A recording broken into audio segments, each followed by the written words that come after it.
Military member and now licensed behavioral health provider is advocating for policy changes. And as a disclaimer for you, some of the content of this story may be triggering for some viewers. Our ABC 7's Olivia Vera is live in studio and brings us more from the story. Olivia? Hi, Paul. Hi, Marcel. Well, Tara Fields says her book aims to address failures in military mental health care and the Brandon Act. They will us into the operating room where soldiers are bleeding out, screaming for help. And I have the tools and the resources to help these soldiers.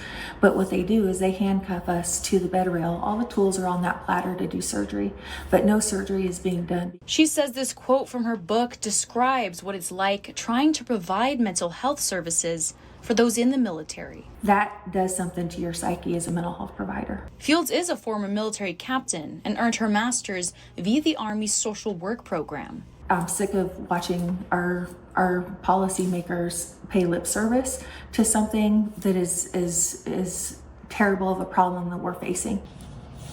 She says she left the military to better help those in need as a therapist. In her book, she describes stories like Brandon Casadas, a sailor who committed suicide by jumping into a rear rotor. Casadas' family helped draft the Brandon Act, which would allow any member of the armed forces to seek mental health care without consequences.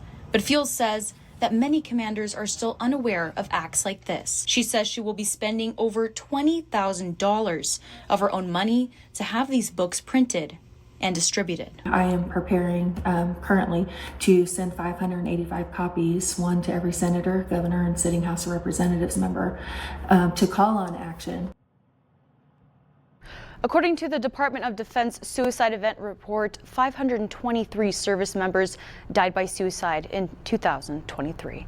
Reporting in studio, Olivia Vera, ABC 7. All right, thank you so much for that report, Olivia.